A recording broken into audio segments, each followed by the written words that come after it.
तो दोस्तों, आज की कहानी की शुरुआत साल 1995 की गर्मियों में होती है, जहां एक छोटे से पहाड़ी शहर में एक हाइकर अचानक रहस्यमय तरीके से गायब हो गया था। इस घटना ने उस शांत इलाके को डरा दिया और हर कोई उसकी मौत की वजह को लेकर परेशान था। कुछ लोगों का मानना था कि उसे एक खतरनाक वायरस ने मारा है, जिसे जानवरों के जरिए फैलने वाला हिल्स फीवर कहा जाता था। वहीं उस क्षेत्र के आदिवासी लोग इस अजीब वायरस को फेस ऑफ द वॉल्फ के नाम से जानते थे। उनकी पुरानी मान्यताएं कहती थीं कि ये बीमारी किसी बुरी ताकत की निशानी है जो जंगल की गहराई में छुपी रहती है। इसी तनाव भरे समय में उसी पहाड़ी इलाके में ग्रेडी अपने बेटे ब्लैक को लेकर शिकार के लिए जंगल आया था। ब्लैक को जंगल की रंग बिरंगी चीजें और गाते हुए पक्षी बहुत अच्छे लग रहे थे। उसके लिए ये जगह नई और रोमांच से भरी थी। लेकिन ग्रेडी लगातार सतर्क था, क्योंकि उसे पता था कि जंगल की खूबसूरती के पीछे कई खतरे छुपे होते हैं। इसलिए वो ब्लैक को बार बार सावधान रहने और ध्यान से चलने की सलाह देता रहा, ताकि वे दोनों किसी मुसीबत में न फंस जाएं। इसी दौरान ब्लैक ने झाड़ियों में कुछ हिलते हुए देखा। ग्रेडी ने ध्यान से देखा तो वहां एक हिरन था। ये देखकर उसने निशाना साधा, लेकिन तभी हिरन मुड़ा और तेजी से जंगल के अंदर भाग गया। शिकार छूटने के बाद ग्रेडी ने ब्लैक को आवाज देने के लिए पीछे देखा तो वो वहां नहीं था। ये देखकर उसे बहुत डर लगा और वो तुरंत ब्लैक को ढूंढने के लिए इधर उधर देखने लगा। दूसरी तरफ ब्लैक जंगल में थोड़ा आगे बढ़ गया था और एक अच्छी जगह ढूंढकर हिरन के आने का इंतजार कर रहा था। तभी उसकी नजर दूर एक अजीब सी परछाई पर पड़ी, जो एक पल में गायब हो गई। ब्लैक हैरानी से उस दिशा में आगे बढ़ने लगा, लेकिन अचानक जंगल में किसी जानवर की तेज और डरावनी गुर्राने की आवाज गूंज उठी। वो डर के मारे पीछे हट गया। उसी समय ग्रेडी उसे ढूंढते हुए वहां पहुंचा और जल्दी से ब्लैक को अपने साथ ले गया। लेकिन अब जंगल की आवाजें और भी डरावनी और तेज होती जा रही थीं। ग्रेडी समझ गया कि आसपास कोई बड़ा खतरा छुपा है, इसलिए वो ब्लैक को लेकर एक छोटे से लकड़ी के शेल्टर में छिप गया। फिर ग्रेडी ने बंदूक तैयार कर लिया और दोनों बिना आवाज किए बैठ गए, ताकि बाहर जो भी हो उसे उनकी मौजूदगी का पता न चले। लेकिन कुछ देर बाद भारी कदमों की आवाज सुनाई देने लगी। ऐसा लग रहा था जैसे कोई बड़ा क्रीचर सीधे उस शेल्टर की तरफ आ रहा हो। वो उनकी उपस्थिति महसूस कर चुका था। फिर वो शेल्टर की दीवारों पर जोर से वार करने लगा। जब वो इसमें सफल नहीं हुआ तो वो शेल्टर के चारों ओर घूमने लगा, जैसे कोई दूसरा रास्ता ढूंढकर अंदर आने की प्लान बना रहा हो। उसी समय अचानक वही हिरण वहां आ गया, जिससे उस क्रीचर का ध्यान तुरंत हिरण की ओर चला गया और उसने झटके में उस पर हमला कर दिया। ये मौका देखकर ग्रेडी ने बाहर झांक कर देखा, जहां हिरण जमीन पर पड़ा था और उसकी मौत हो चुकी थी। ग्रेडी ने उस अजीब क्रीचर को भी एक पल के लिए देखा, जो बेहद तेजी से घने जंगल की ओर भाग गया। खैर, उस रात ग्रेडी ने अपने दोस्त डैन को फोन किया और घबराकर बताया कि उसने दी वोल्फ को देखा है। डैन को उसकी बात पर यकीन नहीं हो रहा था, लेकिन ग्रेडी ने जोर देकर कहा कि वो सच बोल रहा है और उसे तुरंत मदद की जरूरत है, क्योंकि वो अपने बेटे की सुरक्षा को लेकर बहुत डरा हुआ था। इसी दौरान ब्लैक कमरे के पास आ गया और उसने सारी बातें सुन ली। दी वोल्फ का नाम सुनते ही वो डर गया और घबराकर कमरे से बाहर भाग गया। फिर कहानी यहाँ से 30 साल आगे बढ़ती है, जहां ब्लैक अब बड़ा हो चुका था। उसकी शादी शार्लेट नाम की लड़की से हो चुकी थी और दोनों की एक प्यारी बेटी थी, जिसका नाम जिंजर था। एक शाम ब्लैक के घर एक कुरियर आया। उसमें कुछ चाबियां और एक लेटर रखा हुआ था। उस लेटर में लिखा था कि ओरेगन राज्य ने उसके पिता ग्रेडी को आधिकारिक तौर पर मृत घोषित कर दिया है, क्योंकि वो कई सालों से लापता था। हालांकि ब्लैक ये जानता था कि ये दिन एक न एक दिन जरूर आएगा। फिर भी ये खबर सुनकर उसका दिल बहुत दुखी हो गया। उसे अपने पिता से हुई दूरियों का गहरा पछतावा होने लगा। उसे लगा कि अब वो अपने बीते हुए समय और की गई गलतियों को कभी ठीक नहीं कर पाएगा। इन्हीं सब बातों को सोचते हुए उसने एक बड़ा फैसला लिया और अगले ही दिन वो शार्लेट के ऑफिस के बाहर जाकर उससे मिला। ब्लैक ने उसे साफ कहा कि अब उसे अपने परिवार को ज्यादा समय देना होगा, क्योंकि शार्लेट अक्सर काम में इतनी बिजी रहती थी कि घर और परिवार पर ध्यान कम दे पाती थी और जिंजर की देखभाल की ज्यादातर जिम्मेदारी हमेशा ब्लैक ही निभाता था। इसीलिए ब्लैक ने शार्लेट को बताया कि उसके पिता की चीजें ओरेगन में रखी हुई हैं और वो चाहता है कि वे सब मिलकर वहां जाएं। उसने इसे एक लंबी फैमिली ट्रिप का रूप देने का भी सुझाव दिया, ताकि परिवार साथ में कुछ अच्छा समय बिता सके। शार्लेट ने शुरू में थोड़ा सोचा, लेकिन ब्लैक का उदास चेहरा देखकर आखिरकार वो इस प्लान के लिए तैयार हो गई और फिर वे सब ओरेगन के लिए निकल पड़े, बिना ये जाने कि आगे उनकी जिंदगी किस डरावने मोड़ से गुजरने वाली है। खैर, सफर के दौरान उनकी गाड़ी एक दो रास्तों वाले मोड़ पर पहुंची, जहां ब्लैक समझ नहीं पा रहा था कि किस रास्ते से उसके पिता के पुराने फार्म तक पहुंचा जा सकता है। इसलिए उसने फोन का मैप खोलकर दिशा देखने की कोशिश की, लेकिन नेटवर्क खराब होने की वजह से स्क्रीन पर कुछ भी ठीक से दिखाई नहीं दे रहा था। उसी समय जिंजर ने दूर एक छोटे से पुराने शेल्टर में किसी को खड़ा देखा। उसने तुरंत अपने पापा को ये बात बताई। ये सुनकर ब्लैक ने खिड़की नीचे की और ध्यान से देखा तो उसे एहसास हुआ कि वो आदमी बंदूक लिए उनकी ओर बढ़ रहा है। जब वो आदमी पास आया तो ब्लैक उसे पहचान गया। वो डेरेक था, उसके पिता ग्रेडी के दोस्त डैन का बेटा और ब्लैक का बचपन का दोस्त। ब्लैक ने उससे पूछा कि इस इलाके में अब इतने कम लोग क्यों दिखाई देते हैं और उसके पिता के पुराने फार्म तक जाने का रास्ता कौन सा है, जिस पर डेरेक ने बताया कि अब यहाँ बहुत कम लोग रह गए हैं और ग्रेडी के फार्म तक जाने वाला पुराना रास्ता काफी समय पहले बंद कर दिया गया है। इसलिए उसने उनकी मदद करने का फैसला किया और खुद ही उनके साथ ट्रक में बैठ गया। अब सूरज ढल रहा था और चारों तरफ जंगल की खामोशी बढ़ती जा रही थी। माहौल हल्का करने के लिए डेरेक ने ब्लैक से उसकी शहर वाली जिंदगी के बारे में पूछा। ब्लैक उसकी तरफ देखकर जवाब देने ही वाला था कि तभी अचानक एक बड़ा भेड़िए जैसा क्रीचर सड़क पर कूद कर आ गया। ब्लैक ने तुरंत ट्रक मोड़कर उसे टक्कर से बचाने की कोशिश की, लेकिन गाड़ी फिसल गई और सड़क के किनारे एक गहरे गड्ढे में जा टकराई। टक्कर के बाद जब ब्लैक को होश आया तो उसने पहले शार्लेट और जिंजर को देखा, जहां दोनों होश में और सुरक्षित थे। डेरेक भी ठीक था, लेकिन डर के कारण वो जल्दी से बाहर निकलना चाहता था। जैसे ही उसने दरवाजा खोला, संतुलन बिगड़ने से वो जमीन पर गिर पड़ा। ये देखकर ब्लैक ने शार्लेट और जिंजर को खिड़की से बाहर निकलने को कहा। उसी समय आसपास से डरावनी गुर्राने की आवाजें सुनाई देने लगी। ये सुनकर ब्लैक का दिल तेजी से धड़कने लगा। उसने रियर व्यू मिरर में देखा तो कोई चीज बहुत तेजी से उनकी ओर बढ़ती हुई दिखाई दी। वो तुरंत ट्रक का दरवाजा बंद करने लगा। इसी बीच डेरेक जमीन पर गिरा हुआ था और खुद को संभालने की कोशिश कर रहा था। तभी वही वुल्फ लाइक क्रीचर अचानक ट्रक के पास आ गया। उसने अपने तेज पंजों से विंडो पर वार किया और कांच तोड़कर ब्लैक के हाथ पर गहरी चोट पहुंचा दी। ब्लैक अभी समझ भी नहीं पाया था कि क्या हो रहा है। तभी वो क्रिएचर डेरेक पर झपटा और उसे घसीटते हुए अंधेरे जंगल की ओर ले गया। ये सब देखते ही ब्लैक तुरंत ट्रक से बाहर कूद गया। उसने जल्दी से शार्लेट और जिंजर को भी नीचे उतारा और तीनों ग्रेडी के घर की ओर भागने लगे। जितना वे भागते, वो क्रीचर उतना ही करीब आता जाता था। डर के मारे वे अपनी पूरी ताकत से दौड़ते रहे और आखिर में ग्रेडी के घर तक पहुंच गए। फिर उन्होंने तुरंत अंदर जाकर दरवाजा बंद कर लिया और ब्लैक ने पूरी ताकत से उसे पकड़े रखा। कुछ देर तक वो क्रीचर दरवाजा तोड़ने की कोशिश करता रहा, फिर जोर से गरजता हुआ वहां से चला गया।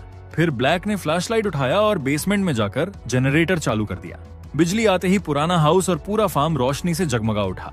लेकिन जिंजर अब बुरी तरह डर गई थी और वापस अपने घर जाने की जिद करने लगी। लेकिन ब्लैक ने उसे समझाया कि रात में बाहर निकलना बेहद खतरनाक होगा, इसलिए सबको सुबह होने तक यहीं रुकना पड़ेगा।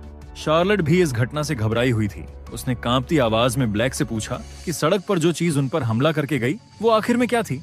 ब्लैक ने गहरी सांस लेते हुए बताया कि वो कोई नॉर्मल जानवर नहीं था। वो एक ऐसा अजीब क्रीचर था जो इंसान की तरह दो पैरों पर चलता था, लेकिन दिखने में एक भेड़िए जैसा लगता था।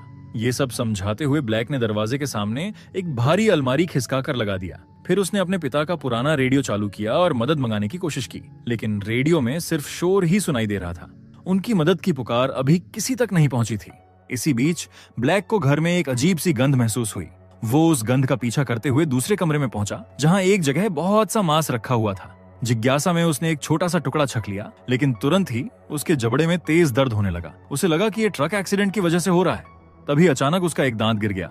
ये देखकर शार्लेट बहुत डर गई। उसने तुरंत ब्लैक को बैठाया और उसके शर्ट की बाह ऊपर की, जहां एक गहरा कट लगा हुआ था। शार्लेट ने घाव को साफ किया और उस पर बैंडेज कर दी। ब्लैक ने कहा कि शायद ये ट्रक की खिड़की के टूटे कांच से हुआ होगा, लेकिन शार्लेट को घाव देखकर लगा कि ये कट किसी नुकीले कांच से नहीं, बल्कि किसी बड़ी और तेज चीज से लगा है। वो और ज्यादा चिंतित हो गई, क्योंकि ये चोट बहुत अलग और गहरी दिखाई दे रही थी। जिसके बाद ब्लैक दरवाजे को और मजबूत बनाने के लिए हथौड़ा और कीलें लेकर आया। लेकिन जैसे ही वो कील ठोकने लगा, उसके हाथ कांपने लगे। कई बार की जगह वो अपनी ही उंगलियों पर चोट कर बैठा। अब उसकी सांसें तेज हो रही थीं और वो पसीने से पूरी तरह भीग चुका था। थक कर वो रसोई में पानी पीने चला गया। इसी दौरान ऊपर की मंजिल से भारी कदमों जैसी तेज धम धम की आवाज सुनाई दी। ब्लैक एक पल के लिए रुक गया। उसके चेहरे पर डर साफ दिखने लगा, लेकिन उसने हिम्मत जुटाई। फिर उसने हथौड़ा मजबूती से पकड़ा और बहुत सावधानी से ऊपर की ओर बढ़ने लगा। ऊपर पहुंचकर उसने एक अलमारी खोली तो अंदर एक बड़ी मकड़ी दिखाई दी, जो अजीब सी आवाज कर रही थी। ये देखकर ब्लैक को चक्कर आने लगे। उसकी सांसें तेज होने लगीं और कुछ पल के लिए नजर धुंधली पड़ गई। थोड़ा संभलने के बाद वो तुरंत नीचे आया और परिवार को देखा, जहां शार्लेट और जिंजर सोफे पर सुरक्षित थे। लेकिन ये राहत ज्यादा देर तक नहीं रही, क्योंकि अचानक फिर से तेज कदमों और डरावनी गुर्राने की आवाजें आने लगीं और उसी समय ब्लैक का व्यवहार बदलने लगा। वो अजीब तरह से हवा को सूंघने लगा और खिड़की के पास झुककर बाहर देखने लगा। उसकी चाल और हरकतें अब किसी इंसान जैसी नहीं, बल्कि एक जानवर जैसी लग रही थीं। ये देखकर शार्लेट और भी ज्यादा डर गई। तभी बाहर से आए उस क्रीचर ने छोटे दरवाजे से ब्लैक का पैर पकड़ लिया और उसे बाहर की तरफ खींचने लगा। ब्लैक दर्द से चिल्ला उठा। तभी शार्लेट ने हिम्मत करके हथौड़ा उठाया और क्रीचर के हाथ पर जोर से मारा, जिसे क्रीचर ब्लैक को छोड़कर पीछे हट गया। लेकिन उसकी वजह से ब्लैक अब बेहोश हो गया था। जब उसकी आंख खुली तो उसने खुद को बहुत कमजोर महसूस किया। फिर भी उसने हिम्मत की और घबराहट में अपने परिवार को आवाज लगाने लगा। तभी उसे बेसमेंट की तरफ से कुछ आवाजें सुनाई दी। वो नीचे गया तो देखा कि जिंजर सो रही थी और शार्लेट पुराने रेडियो से लगातार मदद मांगने की कोशिश कर रही थी, लेकिन रेडियो में सिर्फ शोर ही सुनाई दे रहा था। निराश होकर शार्लेट ने रेडियो गुस्से में नीचे पटक दिया। अब ब्लैक की हालात लगातार खराब होती जा रही थी। उसकी सांसों में अजीब सी खराश थी और वो ठीक से बोल भी नहीं पा रहा था। ये देखकर शार्लेट बुरी तरह घबरा गई थी। उसे समझ नहीं आ रहा था कि ब्लैक की मदद कैसे करे। और तभी ब्लैक की हालात इतनी बिगड़ गई कि डर के कारण उसने खुद को गीला तक कर दिया। इसलिए शार्लेट उसे ऊपर ले गई और उसे बेड पर लेटा दिया। वो बस यही उम्मीद कर रही थी कि सुबह होने तक सब ठीक हो जाए, लेकिन बाहर जंगल में वही खौफनाक चीज उनके आसपास घूम रही थी। अब धीरे धीरे ब्लैक के बाल झड़ने लगे और जब वो कुछ कहने की कोशिश करता तो शब्द उसके मुंह से ठीक से निकल नहीं पाते। इसलिए शार्लेट ने उसे पेन और पेपर दिया ताकि वो अपनी बात लिखकर उसे बता सके। बड़ी मुश्किल से ब्लैक ने एक शब्द लिखा, डाइंग, यानी वो अंदर से मर रहा है। ये पढ़कर शार्लेट का दिल टूट गया, लेकिन उसने धैर्य बनाए रखा और उसे समझाती रही कि वो ठीक हो जाएगा। लेकिन ब्लैक की आंखों में अब एक अजीब सी नीली चमक दिखाई देने लगी थी। उसकी सुनने और समझने की क्षमता भी कम होती जा रही थी। जब उसने जिंजर की तरफ देखा तो उसके हाथ पर खून लगा देखकर वो खुद डर गया। ये देखकर शार्लेट ने जिंजर को दूसरे कमरे में जाकर बैठने को कहा। फिर उसने ब्लैक की बांह से पट्टी हटाई, जहां उसने देखा कि उसका हाथ इंसान जैसा नहीं दिख रहा था। उसकी त्वचा फट रही थी और अंदर कुछ बदलता हुआ दिख रहा था। ये देखकर शार्लेट कांप गई। तभी अचानक ब्लैक वहां से उठकर भागा और अपने ही हाथ पर नुकीले नाखूनों से खरोचने लगा। फिर उसने अपने जख्म को दांतों से काटना शुरू कर दिया। हर बार काटने पर उसके दांत टूटकर गिर रहे थे। ये खौफनाक दृश्य देखकर शार्लेट कुछ सेकंड के लिए वहीं जड़ हो गई। फिर ब्लैक ने खुद को रोक लिया और कुछ पल शार्लेट की तरफ देखा। उसकी आंखों में अब दर्द से ज्यादा एक अजीब सी भूख थी, पर अगली ही क्षण वो मुड़कर वहां से चला गया। शार्लेट ने उसका पीछा करने की कोशिश की, पर वो बहुत परेशान और डरी हुई थी, इसलिए उसने उसे कुछ देर अकेला छोड़ दिया। जिसके बाद शार्लेट ने खिड़की से बाहर देखा, जहां ग्रेडी की पुरानी कार खड़ी नजर आई। ये देखकर उसके मन में एक उम्मीद जागी कि शायद वे यहाँ से निकल सकते हैं। ये समझकर वो तेजी से बेसमेंट में गई और वहां से चाबी और एक अतिरिक्त बैटरी उठा लाई। साथ ही रसोई से एक चाकू भी उठा लिया ताकि वो खुद और बच्चों की रक्षा कर सके। जिसके बाद वो तुरंत ब्लैक और जिंजर को लेकर कार की ओर भागी। ब्लैक बहुत कमजोर हो चुका था, इसलिए शार्लेट ने उसे संभालकर पीछे की सीट पर बैठाया। जैसे ही उसने जिंजर को बैठाया, बाहर से एक भयानक हॉल गूंज उठा। इस आवाज ने उनका डर और भी बढ़ा दिया। फिर भी शार्लेट ने हिम्मत नहीं हारी। उसने बैटरी को कार के इंजन से जोड़ा और कई बार कोशिश करने के बाद आखिर में कार स्टार्ट कर ली। इंजन चालू होते ही उसने बैटरी हटा दी और ड्राइवर सीट पर बैठ गई। उनकी उम्मीद बस बढ़ने ही लगी थी कि तभी अचानक वही भेड़िया जैसा क्रीचर कार के ऊपर कूद पड़ा। उसने विंडशील्ड तोड़कर शार्लेट को पकड़ने की कोशिश की, लेकिन शार्लेट ने चाकू से उसका सामना किया।